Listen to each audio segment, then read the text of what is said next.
जैसा आपका समय हो ऐसा।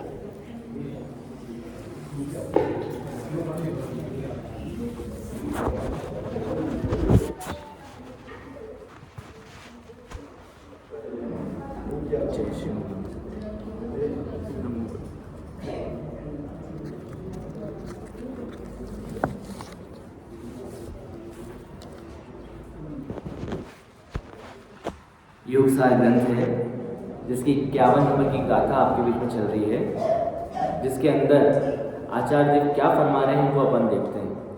हम इसका पद्यवाद पढ़ रहे हैं अभी। जर्जरित है नरक सम ये देह ऐसा जानकर, यदि करो आत्म भावना तो शीघ्र ही भव पार। बहुत सुंदर भाव यहाँ पर उड़ेल दिया आचार्य देव ने। क्या बताया? जर्जरित है नरक सम ये देह ऐसा जानकर कि ये देह और देह से वैराग्य उत्पन्न कराने के लिए यहाँ आचार्य देव ने कहा कि जर्जरित है नरक सम। नरक सम मतलब क्या ये देह नरक सम है? हाँ? नरक के समान है ये देह। अरे इसी देह को शुभ देह भी कह रहे हैं, कहीं कहीं क्या कह रहे हैं? शुभ देह भी कह रहे हैं। कहाँ कहाँ शुभ देह? अमूल्य तत्व विचार आपने पढ़ा, बहु पुण्य पुंज प्रसंग से शुभ कहा। और यहाँ क्या कह रहे हैं? नरक सम। तो दोनों में विरोधाभास है ना? हाँ, अपेक्षा है, शादवाद है। और ये आंसर तो अपनी सभा में मिल सकता है, ये अपेक्षा लगी है। ये तो अन्य जगह तो कहेंगे क्या कि विरोध है दोनों में। मतलब इन आचार्यों की बात किसी भी प्रकार से मानने योग्य नहीं है। क्यों? दोनों आपस में क्या करते हैं? टकरा रहे हैं। तो इनकी बात मानने योग्य नहीं है, अपेक्षा है। शुभ कब कहा? इस अपेक्षा कहा कि इस मानव देह को पाकर संयम को ग्रहण कर सकते हो, इस अपेक्षा शुभ कहा। लेकिन इसमें तल्लीन हो तो नरक सम है। क्या? बिल्कुल, इससे तल्लीन हो तो नरक सम। एक वाक्य आता है, अगर इस शरीर को अंदर से देखोगे, जैसे पंडित साहब बोले थे, इस चमड़ी उतर जाए, कोई बैठना पसंद नहीं करे अपने पास में, तो इस शरीर को अंदर से देखोगे तो वैराग्य आएगा। क्या आएगा? वैराग्य आएगा। और शरीर को बाहर से देख रहे हो तो मस्त हो, तो राग कर रहे हैं। हमें तो क्या चाहिए था जय जी भाई साहब? वैराग्य चाहिए था। लेकिन हम कर क्या रहे हैं? राग करके बैठे हैं। अरे इस संबंधी पूरी की पूरी 12 भावनाएं लिखी गई हैं, जिसमें असुचि भावना में जगह जगह इसका वर्णन है कि इस देह के संयोग में जो वस्तु पल भर आएगी वे भी मलिन मलमूत्रमय दुर्गंधमय हो जाएगी। किसके संयोग में? इस देह के संयोग में जो वस्तु पल भर आएगी, कुछ समय के लिए भी आएगी, वे भी कैसे हो जाएगी? मलिन मलमूत्रमय दुर्गंधमय हो जाएगी। फिर उसके बाद भी कहा, लेकिन रहा इस आत्म में, लेकिन रहा इस देह में निर्मल रहा वो आत्मा। कि इस ऐसी देह में भी वो आत्मा निर्मल है। हमें उसका ध्यान करना है, उसको देह बनाना है, तब जाके ये शरीर से आसक्ति टूटेगी। यहाँ कहा शरीर से आसक्ति तोड़ाई है, शरीर को नहीं छुड़वाया। पुनः स्पष्ट कर रहे हैं, क्या बोला? कि हमें देह दृष्टि छुड़वाई है, देह नहीं छुड़वा रहे। वो तो जब समय योग्यता होगी वो छूटेगा, जितनी आयु लेके आई है जब छूटेगा। लेकिन वो छूटे उसके पहले क्या कर दो? देह दृष्टि छोड़ो। यहाँ वो नक्की करवा रहे हैं। पुनः देह दृष्टि छोड़ने के लिए क्या करना पड़ेगा? स्वयं में आसक्ति, आसक्ति। हाँ, अरे जैसा हूं वैसा जान ले, बस ये करना है। हमें बताओ ना, इस देह को आत्मा से अलग करने के लिए कौन सी विधि का प्रयोग करना पड़ेगा कि अलग हो जाए? जानना है। अब ज्ञान ही प्रत्याख्यान है। क्या बोला?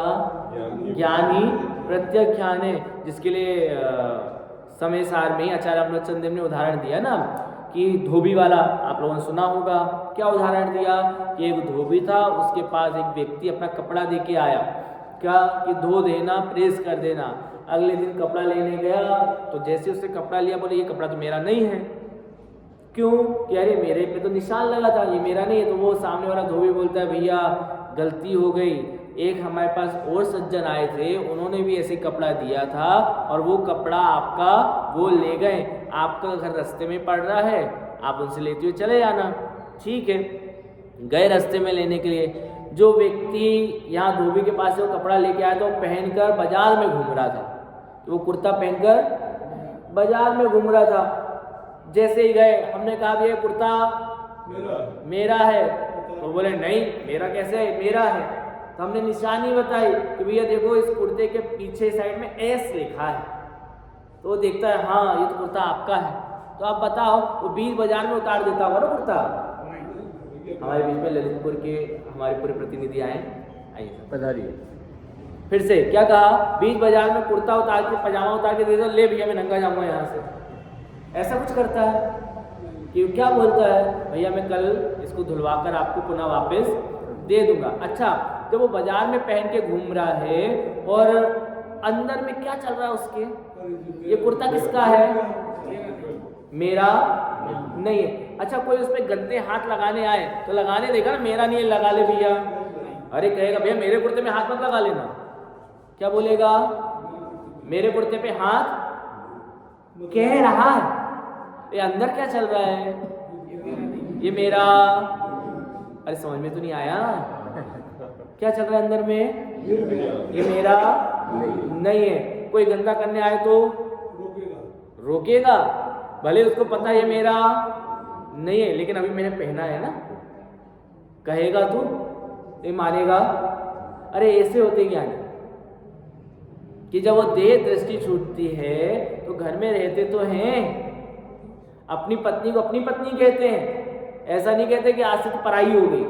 अपने बच्चों को अपने बच्चे कहते हैं, ऐसे नहीं कहते अनाथ हो गए आज से तुम, कहते तो हैं लेकिन मानते नहीं है। जिसमें उदाहरण आता है कि चक्रवर्ती भरत चक्रवर्ती थे, उनके पास एक आए कि आप घर में ही वैरागी कैसे हो गए, आपके पास तो सबसे ज्यादा वैभव है। कि जो मनुष्य है, मनुष्य में सबसे ज्यादा वैभव किसके पास है, चक्रवर्ती के पास। सबसे बड़ा साम्राज्य किसके पास है, चक्रवर्ती के पास। सबसे बड़ी सेना किसके पास है, चक्रवर्ती के पास है।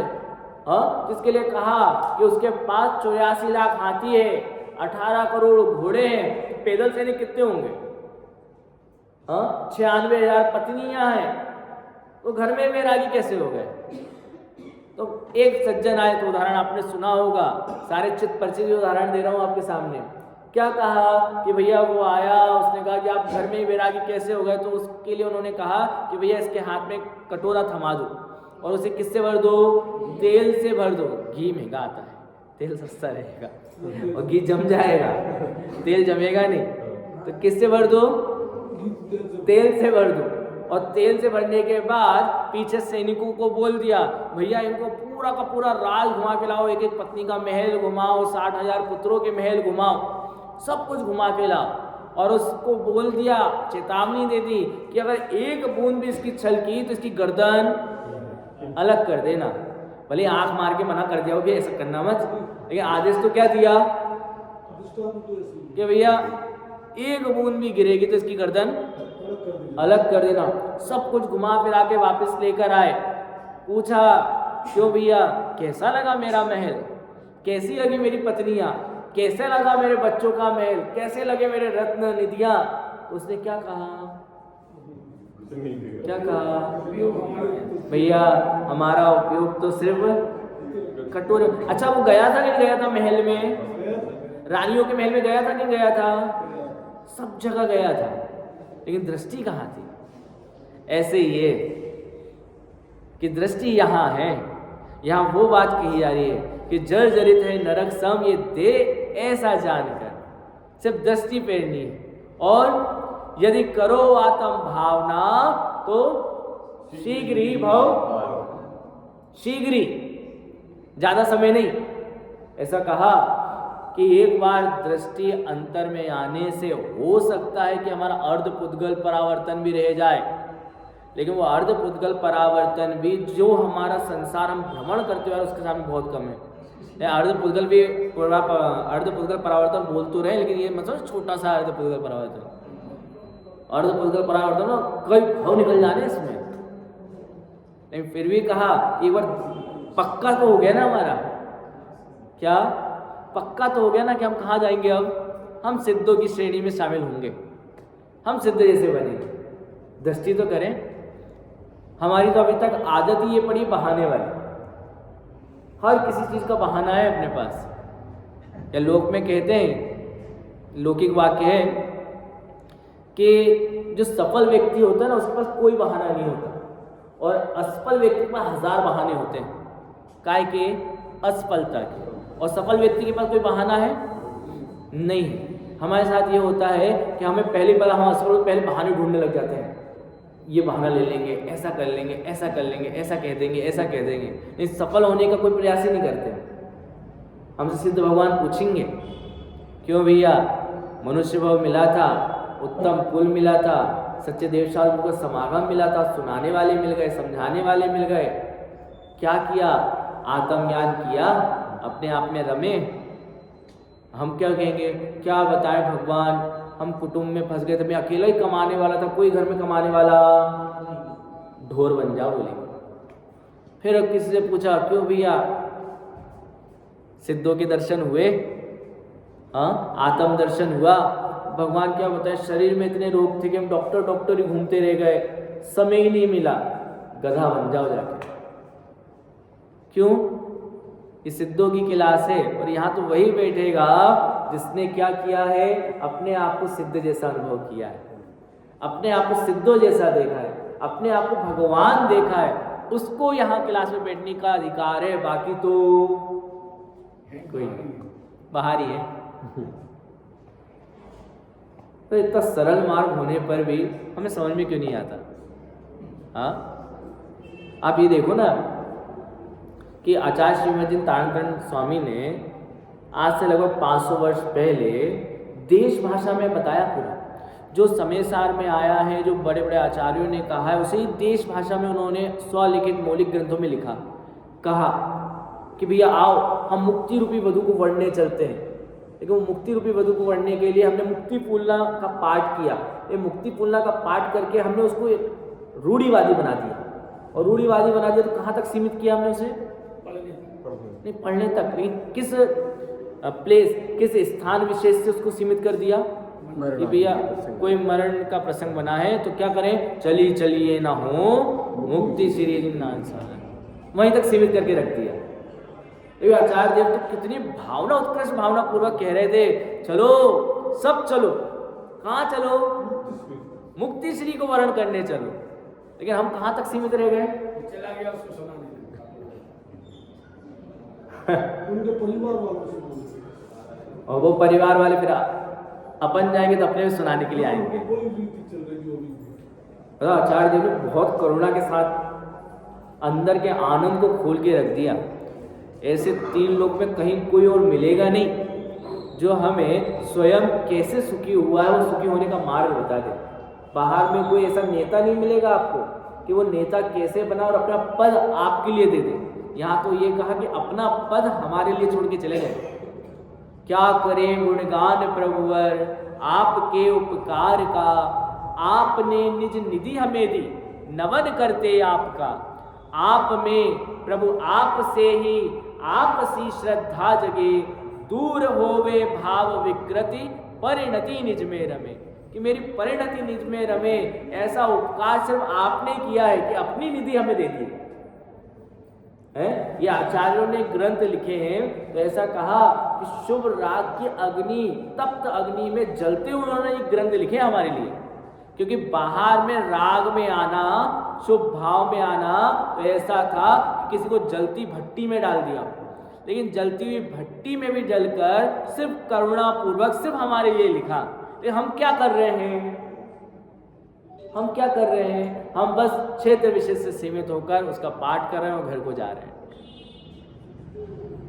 पुनः जैसे नरक का वास आपत्तियों से जर्जरित है, पूर्ण है, तैसे ही शरीर के वास को समझ निर्मल आत्मा की भावना कर, जिससे शीघ्र ही संसार से पार हो। कि इसी शरीर से ही, ऐसे शरीर से ही ज्ञानियों ने मुक्ति को प्राप्त किया है। ऐसे शरीर से ही ज्ञानियों ने इससे भिन्नता का भान किया है। अनित्यता होने पर भी नित्यता का दर्शन किया है कि नित्य जो भगवान अंदर विराजमान है, इसका दर्शन किया है। किसने? ज्ञानियों ने। वो ज्ञानियों के लिए है, हमारे लिए तो नहीं है ना। हाँ, अरे ज्ञानी ने मार्ग ही बताया है कि हमारे लिए, मेरे लिए बताया। हमारे लिए तो छोड़ो, मेरे लिए बताया। जीव मात्र के लिए बताया कि नहीं बताया मुझे नहीं पता, लेकिन सिर्फ मेरे लिए बताया है। हाँ, ये कल्याण करने वाली बातें, चर्चाएं किसके लिए कही है? सिर्फ मेरे लिए कही है। उन्हें दुखी कौन दिखाता? आप सब दुखी नहीं, मैं दुखी दिखाता उन्हें, मेरे लिए कहा था।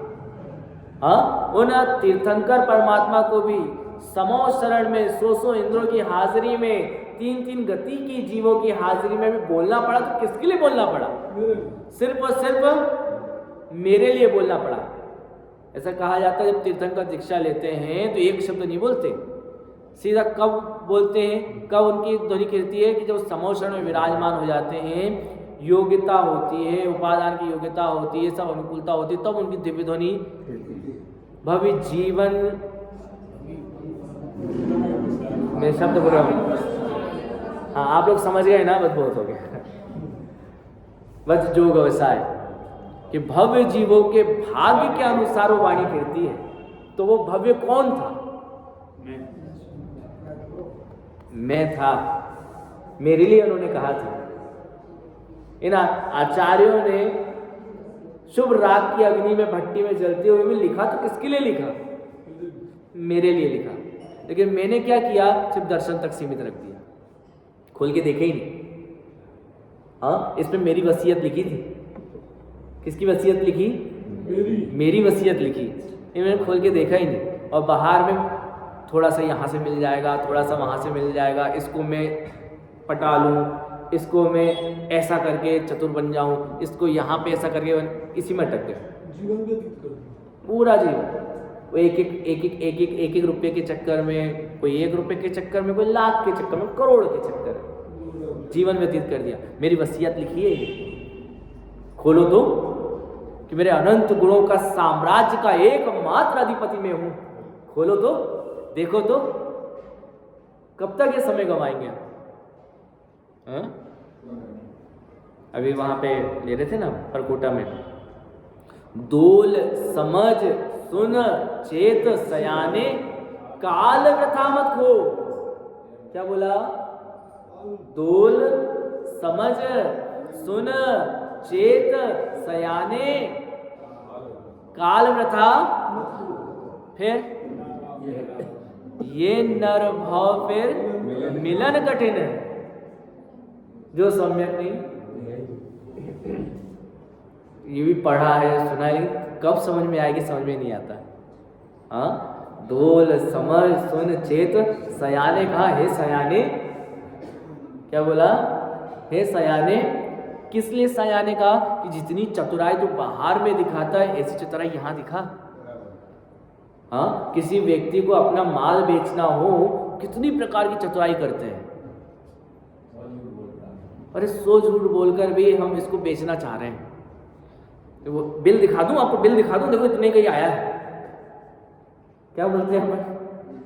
आपको बिल दिखा दूं साहब, तो इतने का ही पड़ा है। समझ? असत्य को सत्य बनाने के प्रयास नहीं, चतुराई कि हम चतुर हैं, मतलब मायाचारी को मायाचारी मानता नहीं और उसको अपना स्वभाव मान के बैठ गया है। ये मायाचारी चतुरता, ये मायाचारी है। सही जी भाई सर, ये क्या है? मायाचारी है। लेकिन इसको क्या मान लिया? चतुरता मान ली, और मायाचारी को अपना स्वभाव मान के बैठ गया। क्रोध है कि मैं बहुत गुस्सा वाला हूं मैं। ये क्या किया इनने?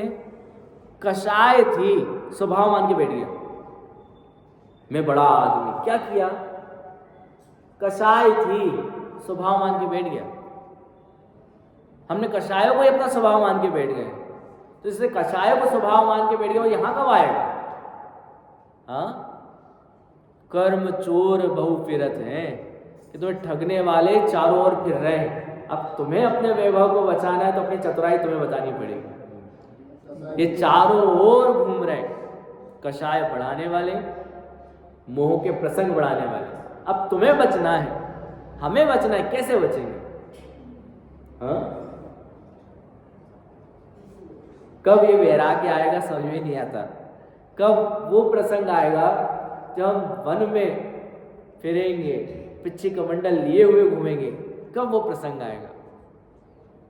उस अवसर के लिए तड़पो कि वो अवसर कब हमें प्राप्त होगा। ये आचार्य देव की बात हमारे हृदय में कब उतरेगी? मैंने पहले भी यहाँ पे जब आया तब भी चर्चा करी थी, फिर से कहना चाहेंगे, हम बट्ठर हो गए। कैसे बट्ठर? तो घर में माता बहनें मूंग की दाल बनाती है ना, तो मूंग की दाल में कई ऐसी बट्ठर दाल होती है, तो वो बट्ठर दाल को चुड़ाते हैं तो चुड़ती नहीं है। कई प्रकार का प्रयोग करते हैं, उसमें सोडा भी डालते हैं, चुड़ाने की कोशिश करते तब भी चुड़ती। ये मूंग सींचती क्यों नहीं? हाँ, कितने प्रकार से प्रयोग करे कि चल ये 2 सीटी से नहीं हो रहा, 10 सीटी ले ली, ये तब भी वो सींचती। ये मूंग सींचती क्यों नहीं? बट्ठर बोलते हैं ना, बट्ठर भी बोलते हैं। ये मूंग सींचती क्यों नहीं? ऐसे ही ये मूंग सींचते क्यों नहीं है? हाँ, कितने प्रकार के सुनते हुए आ रहे हैं, कब से सुनते हुए आ रहे हैं, अनेक आचार्यों को सुना, ग्रंथों को पढ़ा, विद्वानों को सुना, ये मूंग सींचते क्यों नहीं? हाँ, हर प्रकार का मसाला डाल के देखा। जैसे अभी आज का एक प्रसंग बना, सहज रूप में आपके बीच में आना हुआ, एक ये थोड़ा सा सोडा डालने वाला ये काम किया, सीजे पर ये मूंग सींचते क्यों नहीं है? हाँ, अनादि से आज तक सीजे ही नहीं है। आपको क्या सुने भैया, हम तो तीर्थंकर तक को सुन के आए हैं, लेकिन मूंग सींचते ही नहीं, साक्षात सुन के आए हैं। हाँ, ये मूंग सींचते निकालो, फिर बट्ठर के बट्ठर। जैसे अभी मंदिर के बाहर निकले फिर वैसे बट्ठर के बट्ठर, अभी उबलते हुए दिख रहे हैं। वही तो कहा, सींचते क्यों नहीं है? हाँ, आचार्य देव कितनी करुणा के साथ कह रहे हैं, यदि करो आत्म भावना तो शीघ्र ही भव पार हो। ये पहली बार सुन रहे हो आप? अरे सुखी होने का मार्ग क्या है बताओ? सुखी होने का मार्ग क्या है ये अब बताओ। सुख कहाँ है? मेरे अंदर। अरे मैं स्वयं सुख स्वरूप हूँ। किसको नहीं पता ये बात? अरे किसको नहीं पता? हाँ, सबको पता है। कब से पता है? वैष्णव अभी कब से पता है ये बात? जब पहली बार सुनने आए थे ना, तब भी हमने यही सुनी थी। क्या सुनी थी? कि सुख कहाँ है? ये है, ये मूंग सींचते ही नहीं है। समझ में तो नहीं आया?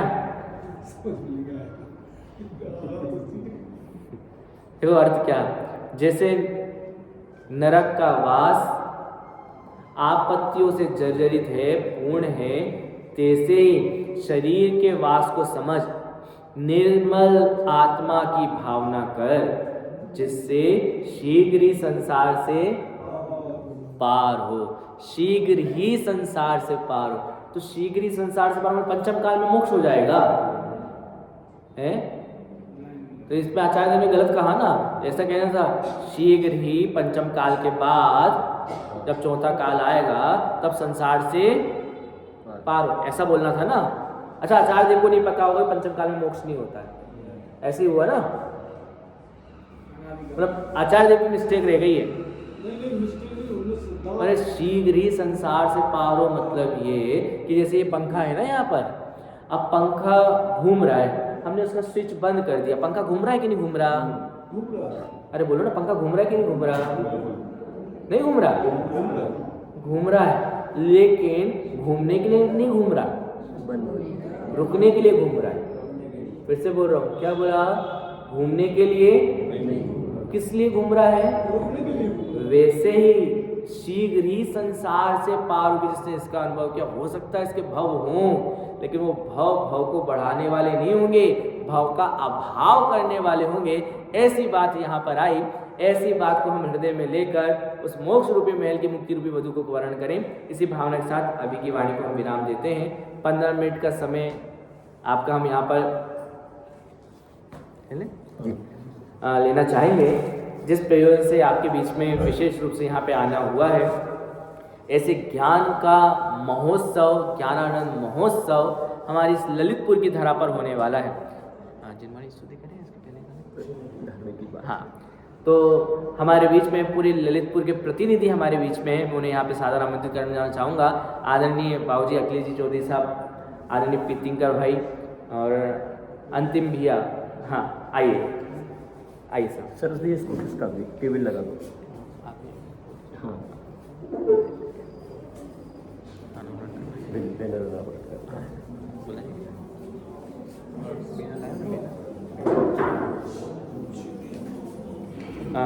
हमारे अभिषेक किया जाए। आदरणीय अभिषेक शास्त्री